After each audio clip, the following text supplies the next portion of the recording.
네, 안녕하십니까. 주식 클래스 마감 시간 하창모입니다.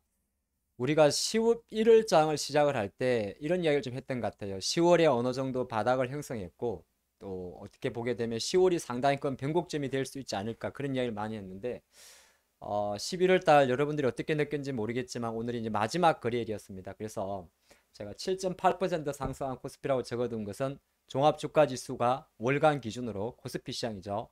7.8%가 상승을 했습니다. 그리고 이제 반등 목표치 어떻게 보면 부질 없을 수도 있는 흐름인데 반등 목표치는 얼마나 될까 그런 이야기 한번 해보도록 하겠습니다. 자, 11월 달 지금 정시가 오늘 마지막 거래일에 이제 마감을 했는데 오늘은 MSCI 반기 리뷰 분기죠. 리밸런싱 이슈가 있어서 잠깐 막판에 올랐습니다만은 지수를 놓고 보면 이 코스피 지수입니다. 코스피 지수인데 대략 퍼센테이지 기준으로 7.8%가 올랐죠. 근데 이렇게 볼 수도 있고 다른 한편으로는 여러분들이 잘 보시면 우리나라 증시가 2021년 6월 달에 3,300에서 고점을 형성했는데 대략 2130까지 떨어졌으니까 포인트 기준으로는 1200포인트 정도가 떨어졌었어요. 그쵸? 많이 떨어진 이야기 나오면 아는 건데 월간 기준으로 한번 진짜 많이 떨어졌죠. 1200포인트가 떨어졌었어요. 지난 한 15개월 이상? 근데 지금 11월 달 장에 이 7.8%라는 자리는 퍼센테이지도 가장 최근 이제 1년 반 기준으로 가장 높지만은 그쵸? 또 그림으로 놓고 보면 가장 길게 장대 양봉으로 마감을 했습니다. 그동안에도 중간중간에 반등하는 작년 12월 달, 3월 달, 뭐 5월 달, 뭐 이게 몇 월입니까? 7월 달, 8월 달 있었지만 정말 지나고 나서 보니까 11월 달이 양봉의 크기도 가장 좋고 두 번째가 모양도 제일 이쁘게 마감했어요. 여기는 약간은 실패하면서 마감을 했었고 여기는 아예 전일 연봉의 반도 못 갔고 여기는 반은 갔지만 그 다음 봉에서 실패해 버렸고 근데 이번 봉 같은 경우는 올해 우리나라 증시가 1월 달, 6월 달, 9월 달에 가장 긴 세 번의 10% 자리에 폭락장이 있었는데 그거를 감싸면서 마감했으니까 이 11월 달이 얼마나 대단하게 마감했는지 알 수 있습니다. 여기에서 이제 첫 번째 힌트를 받고 물론 코스닥은 조금 따라가지 못했죠. 하지만은 코스닥은 이제 변동성 그래서 이것만 놓고 보면 코스닥은 깝깝하죠. 똑같은 모양으로 보게 되면 장대 연봉의 절반을 한 번도 돌파를 못했으니까 코스닥의 11월 달은 지수 기준으로는 좀 약하지만 여기는 이제 HLB라든지 게임주가 말아먹었잖아요. 말아먹었단 말은 좀 그렇습니까? 근데 왜 그러냐면 이렇게 볼 수 있어요. 아까 코스피는 21년도 6월 달에 고점을 찍어서 내려왔는데 코스닥은 작년 하반기가 좋았었어요. 이게 누구였냐면 이게 위메이드 메타버스였습니다. 그죠? P2E 게임. 그러니까 어떻게 보게 되면 뭐 이런 말이 좀 어떻게 될지 모르겠는데 코스피의 작년도 하반기는 이미 내려와 있었고 그죠? 요 구간에 코스닥은 오히려 올라가고 있었어요. 그죠? 이때는 이제 위메이드를 P2E 게임, 메타버스 테마였죠. 그러니까 이거는 뭐 특별히 비교할 필요가 없고 우리가 지수 기준으로 항상 코스피 쪽을 보기 때문에 코스피 쪽은 가장 의미가 있었고요. 요것만 의미가 있는 게 아니라 환율에서 보게 되면 원화 환율이 대략 1,400 1430원에서 퍼센테이지 기준으로 보면 7.4% 정도가 요새는 절상이라는 표현이 맞을까? 그러니까 강세로 떨어진 겁니다. 월봉에서 가장 여러분들이 본 것 중에서 제가 보니까 거의 2006년도 이후로 가장 큰 장대 연봉이 나왔는데 그럼 이것만 놓고 보면 만약에 얘가 되돌린다고 하더라도 또 뭐 전쟁이 날 수도 있고 여러 가지 이슈가 있겠지만은 1,400원 돌파는 기술적으로 쉽지 않다는 것을 한번 확인해 준 그런 장이 될 것 같고요. 또 좀 이제 오늘은 복습을 많이 하는데 그래서 제가 한 달 동안에 최근 한 달 동안에 요 기간을 잡아봤죠. 외국인과 기관들은 과연 어떤 매매했는지 보게 되면 일단 개인부터 한번 보도록 하죠. 개인은 코스피에서 개인은 뭐만 보면 된다고요? 매도만 보면 됩니다. 그래서 개인이 한 달 동안에 가장 많이 판 종목은 삼성전자가 있었고 삼성전자는 11월 달도 플러스입니다. 플러스. 근데 LG화학은 상당히 많이 올랐을 거고 LG 에너지솔루션은 중립 정도, SDI는 가장 많이 올랐고 삼성전기는 올랄까 말까 하는 자리에 있고 LG전자는 11월 달에 가장 많이 또 올랐던 종목이고 KTNG도 많이 올랐습니다. 하나솔루션은 거의 뭐 월말 기준 해가지고 중간 정도, N소프트가 많이 올랐죠. 자, 요 종목을 봤는데 그래서 개인들 매도해서 보니까 역시나 배터리 쪽하고 게임 쪽에서 상당히 많은 베팅이 좀 들어왔고 코스닥 쪽 개인은 뭐 사실 그렇게 말 볼 필요가 없는데 코스닥 쪽의 개인들은 오히려 최근 올라가고 있는 SM이라든지 파라다이스라든지 첨보라든지 네오이즈 전부 다 오히려 팔아버렸습니다. 그럼 이 종목들은 계속 셌던 거고 JYP도 마찬가지고 동진 세미캠 같은 경우나 시젠 같은 경우는 사실 약간 11월 달에 뭐 주인공은 아니었다 이렇게 볼 수도 있는데 또 ABL 바이오 같은 종목들은 최근 올라오는 종목들이니까 또 SNS 텍 요거는 뭡니까? EUV 관련주죠. 이렇게 좀 봤습니다. 근데 요거보다 또 쉽게 그냥 개인들 그냥 외국인들 산 거 바로 볼까요? 외국인은 외국인은 코스닥 코스피 볼 필요가 없는데 전체로 같이 보겠습니다. 외국인은 11월 한 달 동안 이렇게 좀 샀던 것 같아요. 역시나 삼성전자, LG엔솔, SDI, 삼성전기, 하나솔루션, 고려아연. 근데 고려아연은 지분 이슈니까 좀 빼야 될 것 같고 카카오뱅크는 글쎄요. 11월 달에 그래도 히어로가 됐던 쇼커브가 많이 들어왔던. 그러니까 11월에 외국인 장의 특징이 약간 쇼커브라는 단어가 많았죠. 공매도 세력의 이제 환매수. 그래서 카카오뱅크 같은 경우는 약간 그런 성격이 크고 롯데케미칼도 많이 오른 것 같지만은 좀 부침은 있었던 것 같아요. 그래서 외국인들 11월 달 전체 평가에서는 최소한 SDI 정도만 제 눈에는 지금 좀 보이는 정도입니다. 나머지는 뭐 그렇게 잘했다 못했다 말하기가. 하지만 삼성전자를 대략 1조 정도, 1조 정도를 사긴 샀는데 뭐 주가 탄력성 면에서 10월 대비해서 오른 건 맞지만은 압도적이었지 것 같지는 않습니다. 자, 기관들을 한번 보도록 할 거예요. 기관은 좀 나눠서 볼게요.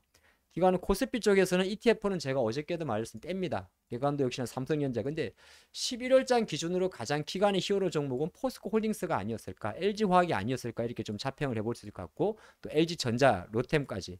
그러니까 기관들이 11월 달에 보여줬던 이 공격적인 매매 어떻게 보게 되면 포스코 홀딩스, LG화학, LG전자, 현대로템, 아모레퍼스픽, LG생활건강, 인소프트 지금 여러분들이 제가 시세를 툭툭툭 던지면 이미 주가가 머릿속에 다 있을 거라 생각하고 일부러 차트는 보여드리지 않습니다. 그만큼 우리가 제가 하는 이야기가 수급 분석을 할 때 외국인은 코스피 쪽.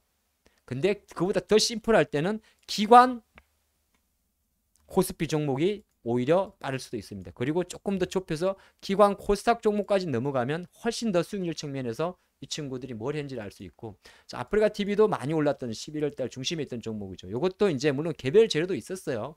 뭐 월드컵이라는 재료도 있을 수 있고 그 트위치라 그럽니까?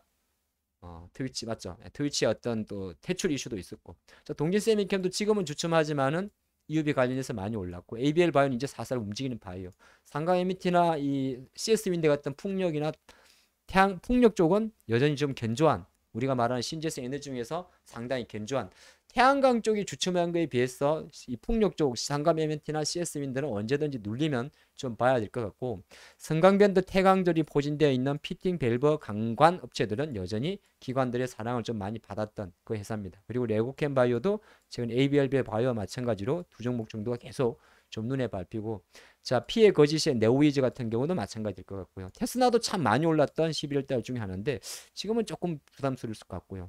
SNS 텍은 내 EUV 관련주고 다우데이터는 너무 많이 땡겼죠. 태강은 아까 보신다시피 승강밴드와 같은 길이지 않나 그리 볼 수 있을 것 같습니다. 자 이렇게 한번 정리를 해봤는데 그런데 요거를 조금 더 쉽게 생각해 보니까 그러면 우리가 오히려 최근 한 달 기준으로 상승률 상위 종목을 본다면 11월 달 장이 어떻게 갔고 앞으로 어떻게 할지 좀 볼 수 있을 것 같습니다. 그래서 한번 코스피와 코스닥을 한번 나눠서 보겠습니다.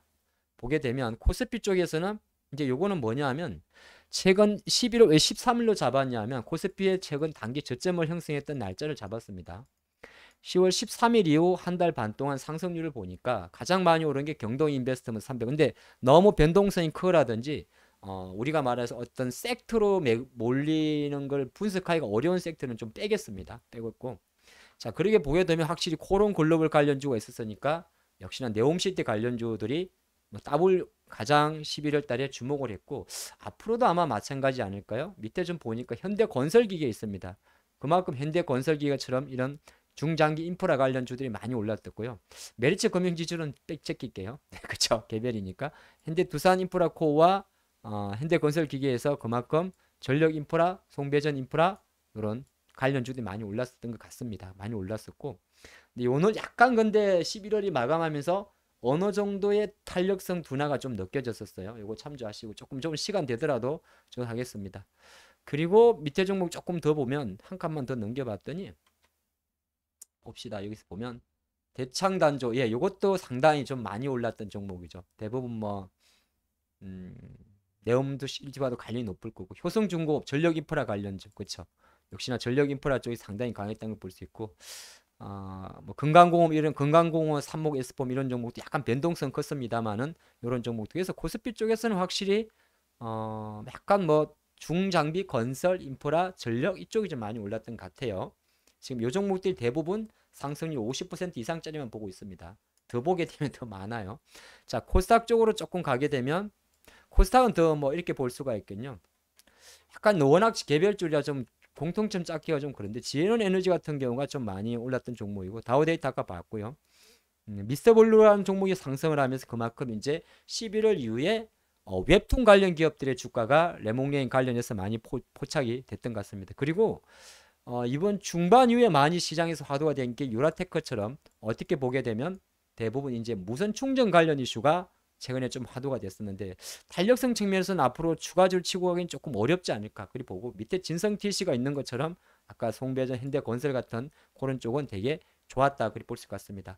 한국 테크놀로지는 11월 달에 물론 70% 정도의 상승률을 보이긴 했습니다만은 근데 요거는 이제 애플페이 관련주로 올랐던 종목이라 지금 상태에서는 조금 많이 빠져 있고 기산텔레콤 같은 쪽은 최근에 다시 유행 관련해서 배세를 제끼고 혼자 독야청청 조금 가는 모습인데 거의 우주항공 테마 쪽으로 붙여졌지 않나 조심스럽게 추정도 조금 하고 있습니다. 대보마그네틱은 최근에 가장 탈출기 관련해서 2차전지 장비 중에서는 가장 핫한 섹터였지 않나 그리 보겠고요. 하나 더 보도록 하죠. 자, 그래서 아까 말했다시피 이제 레몽레이라든 이런 어떻게 보게 되면 사실 무슨 결산하는 컨셉이죠. 그래도 이렇게 한번 결산을 해줘야 여러분들이 지금 돈이 어디로 가고 있는지를 정리할 수가 있어요. 그래서 그 관점입니다. 자, 레몽레인 같이 이제 콘텐츠 관련주, 한알련 관련주가 많이 올랐고 남아톡은 툭 들어오면서 이거 웬 정치인 관련주인데? 그렇죠. 전 이낙연 총리 관련주로 그런 데는 약간 정치인 관련주도 많이 좀 움직였던 같은 그런 모습이고 S3픽의 상승에서 여전히 아까 봤던 유라테크처럼 무슨 충전 쪽에서 좀 들어왔고 하이드로 리튬 같이 대놓고 작업하는 주식들도 좀 많이 올랐던 것 같습니다. 자, 덕신하우징에서 보는 것처럼 아까 봤던 SY 패널이라든지 덕신하우징 금강공업 삼목에서 보면서 우리가 이제 뭐 재건 또는 UAM 아니 네옴 이렇게 관련해서 이런 종목들이 많이 올랐고 크리는 사이언스의 상승 글쎄 보통 공기청정기 쪽인데 미세먼지 쪽으로 움직인 것 같지는 않네요. 갑자기 제 생각이 좀 나봤고 SY는 아까 특산과 거의 대부분 같은 결입니다. 자, 코세스의 상승에서 MPA 상승에서 뭘 느꼈냐면 역시 메타 엑셀 관련주의 기업이 가장 주목받았던 걸 볼 수 있습니다. 자, 이렇게 한번 쭉 정리해 보다 보니까 이미 시간이 꽤 많이 흘렀네요. 제가 생각하는 이제 그런 게 있습니다. 얼마까지 올라갈까요? 우리 이야기를 잠깐 해봤잖아요. 근데 요거는 사실 퍼센테이지로 계산하면 보통 20%짜리가 2580, 2600이라는 자리가 나옵니다. 2600이라는 자리가 나오고 그건 기술적으로 그러니까 반등 대비 20% 목표치가 요율 퍼센테이지 환산하면 2580이라는 자리가 나오고요. 근데 시장이 찐으로 올라가려 그러면 가장 두터운 저항은 여러분들이 화면에서 보다시피 대부분 2700선 자리에 있습니다. 근데 만약에 어떤 장의 힘이 2700을 넘어가면 이는 추세가 돌리는 겁니다. 잘 생각하세요. 2700을 넘어가면 추세를 돌리는 거고 2600 라인에 오게 되면 이제 추세를 돌리느냐 여기까지를 판단하는 흐름이 되겠죠. 근데 지금 이런 내용 자체가 어떻게 보게 되면 부질없는 것일 수도 있긴 있어요. 하지만 한 가지 중요한 거 2700을 만약에 내년에 언제든지 넘긴다면 이 하락 추세를 돌려버리는 자리가 됩니다. 그 돌리기 전에 먼저 확인해야 될 자리는 10%, 20%가 반등해야 되는 2600선 언저리가 되겠죠. 뭐 어떻게 보게 되면 얼마 남진 않았어요. 가장 중요한 것은 이 11월 달에 돌린가 두 가지 기억할 거. 11월에 출발점 2300을 깨지 않는 한 시장은 어느 정도 저점을 다져간다. 이거 포인트 잡으시면 좋을 것 같아요. 오늘 마감이다 보니까 평소보다 2배 이상 시간이 조금 높아졌는데 한번 좀 좋아요 많이 눌러주시고 또 하나 제가 지금 매주 수요일 날 이렇게 어디 갔어요? 하나 홍보까지는 아니고요. 홍보를 하겠습니까? 홍보까지는 아니고 이렇게 매주 수요일 날 오후 저녁 8시에 유튜브 라이브를 하니까 또 1시간 정도 진행을 하니까 여러분들 항상 매주 수요일 날 저녁 8시에는 꼭 또 야간 수업에서 진솔하고 또 디테일하고 깨알 같은 인사이트 함께 하시기 바랍니다. 그러면 오늘의 주식 클래스 11월의 마지막 마감 시황은 여기까지 하도록 하겠습니다. 이 화면이 안 들어갔군요. 요 화면입니다. 네, 감사합니다.